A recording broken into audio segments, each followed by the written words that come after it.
আসবে না, তার মানে বাতিটা জ্বলবে না। এবার দ্বিতীয় ক্ষেত্রে একটা অফ একটা অন, জিরো অন, তার মানে যদি একটা অফ, এই যে আমি যদি এ অফ দেখি আর বি অন দেখি, তাতেও কিন্তু এখানে কারেন্ট পাস হতে পারবে না, তাতেও বাতি জ্বলবে না।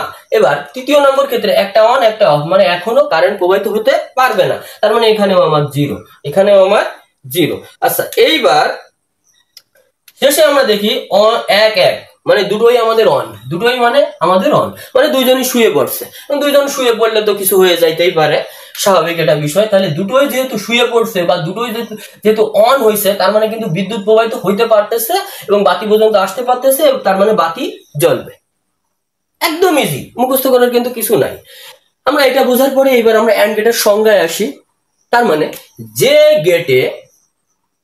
গেটে আমাদের সকল ইনপুট হাই হইলে, মানে হাই মানে অন অন, এক এক, এক মানে হাই, জিরো মানে লো, যে লজিক গেটে সকল ইনপুট হাই হলে আউটপুটটাও হাই হয়, তাকে অ্যান্ড গেট বলে। সোজা সংজ্ঞা, ট্রুথ টেবিল দেখে আমরা সংজ্ঞা দিয়ে দেবো। অথবা এরকমও বলতে পারি, যে লজিক গেটের একটা ইনপুট লো হইলেই আউটপুটও লো, তাকে বলে অ্যান্ড গেট। তাহলে আমরা বর্তনী দেখে সহজে সংজ্ঞাগুলো দিয়ে দিতে পারবো।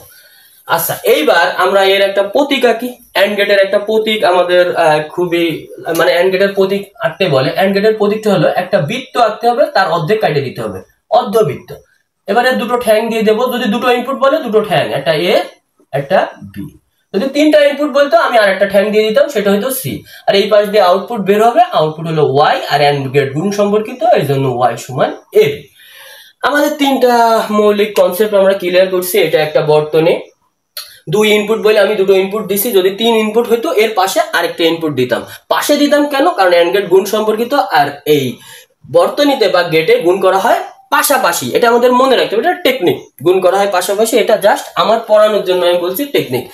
এটা বর্তনী, এটা প্রতীক, এটা ট্রুথ টেবিল। ট্রুথ টেবিল তিন ইনপুট যদি বলতো তাহলে ঘর হইতো আটটা, এখানে সি হইতো, তোমরা বাসায় তিন ইনপুটটা করে নিও। আচ্ছা, এবার আমরা অর গেট আসি। এবার অর গেটে আমার মনে রাখা লাগবে যে জিনিসটা, অর গেট হলো যোগ সম্পর্কিত, অর গেট হলো যোগ সম্পর্কিত।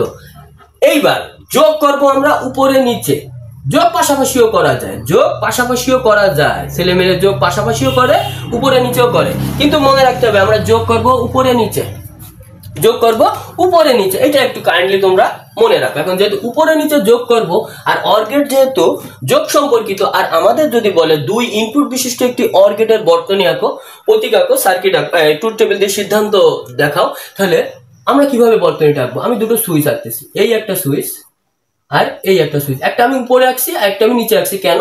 অর গেট যোগ সম্পর্কিত, আর যোগ করা হয় উপরে নিচে। তাহলে এখানে আমার দুটো ইনপুট দিয়ে একটা সার্কিট আমি এঁকে ফেললাম, দুই ইনপুট দিয়ে একটা সার্কিট এঁকে ফেললাম, আমি খুব ইজি করে একটা সার্কিট এঁকে ফেললাম। এটা দুটো ইনপুট, এটা একটা এ আর একটা বি, ঠিক আছে, একটা এ একটা বি। এখানে আমি আউটপুট হিসাবে বাতি দেখালাম ওয়াই। আর অর গেট কোন কি সম্পর্কিত? যোগ সম্পর্কিত, এই জন্য ওয়াই সমান এ বি, ওয়াই সমান এ বি। এইবার আমাদের বিদ্যুৎটা এই দিক দিয়ে সোর্সের মাইনাস থেকে প্লাসে বিদ্যুৎ ওঠে, এবার এই দিক দিয়ে উঠবে, এই দিক দিয়ে উঠবে, এই দিক দিয়ে উঠবে। ট্রুথ টেবিলটা আমি এঁকে ফেলি ঝটপট। এখানে দুই ইনপুট মানে চারটা, দুই ইনপুট হবে মানে আমাদের চারটা, তাহলে এখানে ঝটপট এঁকে ফেলতেছি। এখানে ইনপুট একটা এ একটা বি, আর এখানে আউটপুট ওয়াই। তাহলে পোর্ট সংখ্যা বসাই ফেলি, 0 1 0 1 0 0 1 1। প্রথমে দুটো সুইচই অফ, বাতি পর্যন্ত কিন্তু বিদ্যুৎটা পাস হয়ে আসতে হবে, দুটো সুইচে আমাদের অফ। এখন দুটো সুইচে যেহেতু অফ, বাতি পর্যন্ত বিদ্যুৎ না আসে, তাহলে আমাদের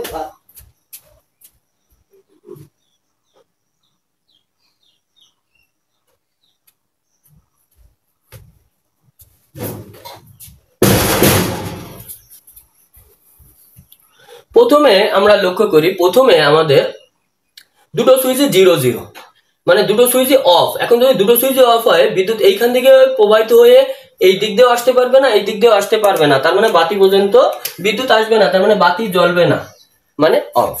এবার 0 1 আমি দেখি বিটা অন, মানে বিটা শুয়ে পড়ছে, তাহলে কারেন্ট কিন্তু এই দিক দিয়ে